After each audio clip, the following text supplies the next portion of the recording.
여러분들께 이름 없이 빛도 없이라는 책을 소개해드립니다. 이 책은 가난하고 어렵고 무척 캄캄하던 시절에 우리가 일어설 수 있도록 도움을 주었던 미국의 젊은 선교사들의 헌신적인 노력을 기록한 책입니다.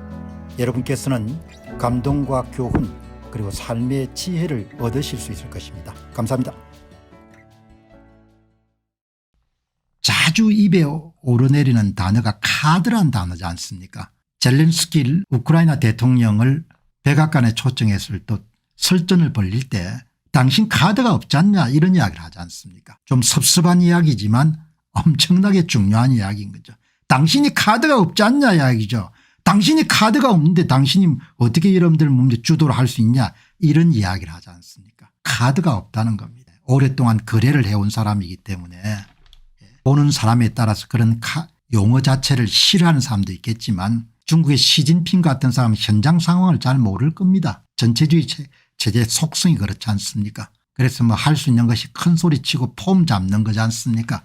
사자성으로 허장성세에 익숙한 겁니다. 트럼프 대통령은 그 복잡한 현안들을 전부 다 이런 파악하고 있지 않습니까? 머리가 비상한 거죠. 그걸 어떻게 하냐고 당신이. SNS 보면 다 알지 않습니까? 상황이 어떤지를. 연방법원에 이런 판사들이 무슨 문제가 있는지, 민주당 공격에 어떤 문제가 있는지, 중국이 어떤 약점이 있는지, EU는 어떤 약점이 있는지, 우크라이나 전쟁은 어떻게 돌아가는지를 본인이 다 파악하고 있지 않습니까? 본인이. 중국이 카드가 없잖아요. 카드가 없는데 여러분 한국의 주류 언론들은 전부가 중국이 카드를 다 갖고 있다고 이야기하지 않습니까? 얼마나 오판입니까? 미래의 일이기 때문에 제가 단정은 안 하겠습니다. 그러나 중국은 카드를 갖고 있지 않다는 표현은 아주 적합한 표현인 거죠.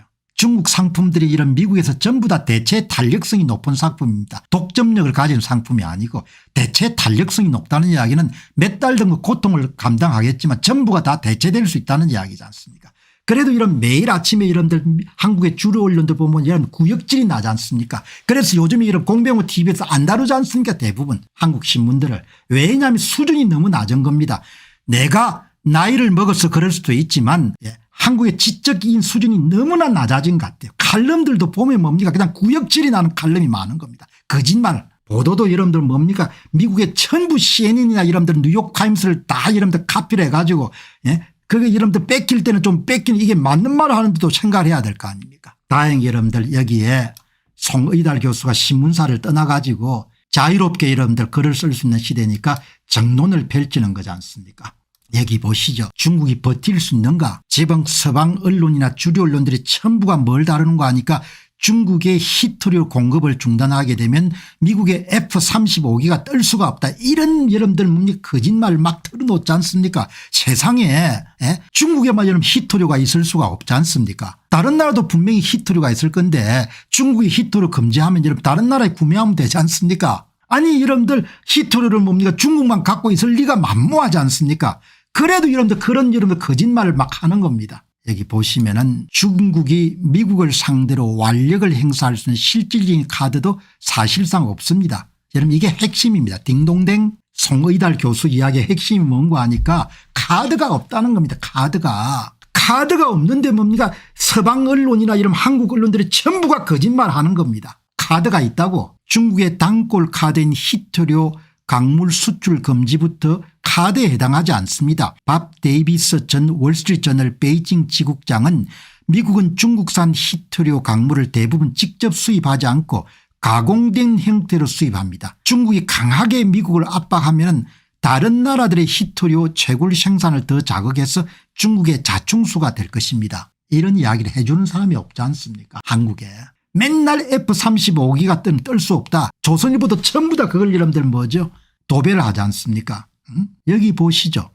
여기에 이런 니케이 아시아 일본 경제신문 여러분들 커모디티라는 여러분들 코너에 중국의 히토류는 이익이 떨어지는 그런 고통을 겪고 있습니다. 다른 나라의 새로운 그런 공급원이 계속해서 부상하면서 니케이 아시아는 2024년 4월 29일 미국과 호주를 중심으로 새로운 히토류 공급망이 형성되면서 중국 히토류 업체가 수익성 악화에 시달리고 있다고 보도했다. 다음에 여러분들 히토류 문제를 한번 다룰 수 있는 그런 시간이 오기를 바랍니다. 한번 제가 조사해 가지고 매일 방송하기가 너무나 바빠 가지고 다루지는 못하는데 약방의 감초가 히토류 이름들 공급 중단하겠다는 건데 아무 소용이 없다는 거지 않습니까?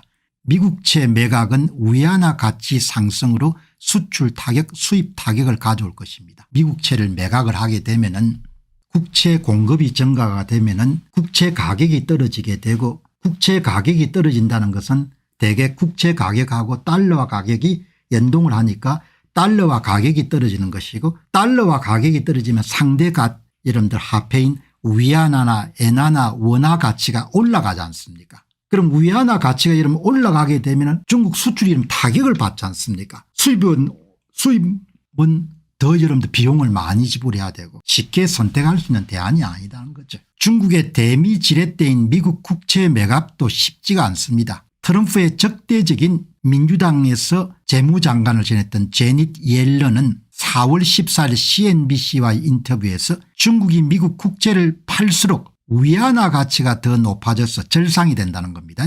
수출에 악영향이 생겨서 그들에게 해롭습니다. 중국이 그렇게 할 것으로 생각하지 않습니다. 그리고 여러분들 중국이 국채를 하게 되면은 또 국채 가격이 떨어지게 되니까 또 손실을 보게 되는 거죠. 수출을 늘리기 위한 위안화 평가절하도 불가능합니다. 위안화 환율을 올리면 수출 경쟁력만 높아지고 수입 물가가 급등하기 때문에 중국 내 외국 자본이 대거 유출되고 환율 조작국 지정 같은 그런 불이익을 감수해야 되는 겁니다. 미국채 매각은 무기가 될 수 없다는 부분들은 지금까지 몇 번 정도 다뤘던 거죠. 자, 세 번째는 중국은 카드를 갖고 있는가. 중국은 사실상 대미 카드가 없다는 겁니다. 미국은 대중 카드가 무궁무진하다는 겁니다. 미국을 두둔해 사는 이야기가 아니고 한국의 이런 국민들이 정확한 상황 판단 한국의 정책 위반들의 상황을 정확하게 어디에서 줄을 서야 되는지를 알기 위해서 이렇게 이야기를 하는 겁니다. 카드가 없다는 거지 않습니까? 카드가. 종합하자면 송의달 교수 이야기입니다. 미국의 관세 부과에 대한 중국의 강경 대응은 경제적 실력보다는 중국 안팎을 겨냥한 정치적 목적의 선전전 허장승수에 해당하는 겁니다. 중국이 미국을 제압할 가능성은 매우 낮습니다. 미국이 극심한 내부 혼란 등으로 관세 정쟁을 스스로 포기할 때까지 버틸 수밖에 없습니다. 세계 각국의 외환 보유고와 결제 통화 주식 채권 등 세계 금융을 장악하고 있는 미국이 중국을 상대로 공격할 수 있는 무기는 무궁무진한 겁니다. 이런 것을 여러분 오판했기 때문에 2차 세계대전 때 일본이 미국의 이런 전쟁을 그냥 건 거 아닙니까? 항상 정확한 상황 판단이라는 것이 대단히 중요한 거죠. 중국이 절대적으로 불리하다. 트럼프는 작심하고 대중 문제를 해결하려고 한다. 여러분들 트럼프 대통령의 트위터를 SNS를 계속 여러분 추적하다 보면은 이분은 대중 구조적인 문제 해결을 자신의 콜링 소명 정도로 생각하구나 이렇게 제가 이해가 되거든요. 그냥 해보는 게 아니라는 겁니다. 미국이 많은 정책으로 중국을 몰아붙이는 것을 트럼프가 초조하기 때문이라고 해석하는 것도 잘못된 판단입니다. 송의달 교수의 이야기입니다. 트럼프는 어떤 목적을 확실하게 달성하게 집중적으로 총공격 all offense all the time 하는 전면적인 지배 풀 스펙트럼 도미넌스 전술을 애용합니다. 일례로 그는 올해 1월 20일 대통령 취임 직후 닷새 동안 60개 행정조치를 발휘했고 지금 아마 120개 넘었을 겁니다. 트럼프 대통령은 4월 16일 중국은 우리와 협상을 해야 되지만 우리는 중국과 협상할 필요가 없습니다.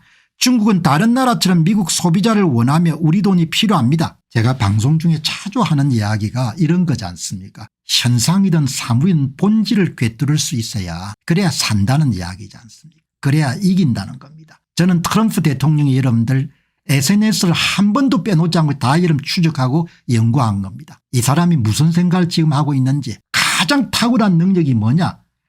좀 과장된 정치적 수사를 사용하는 감도 있습니다. 그러나 사물과 현상의 본질을 꿰뚫는 능력은 엄청난 능력을 갖고 있는 겁니다. 본질을 꿰뚫는 겁니다.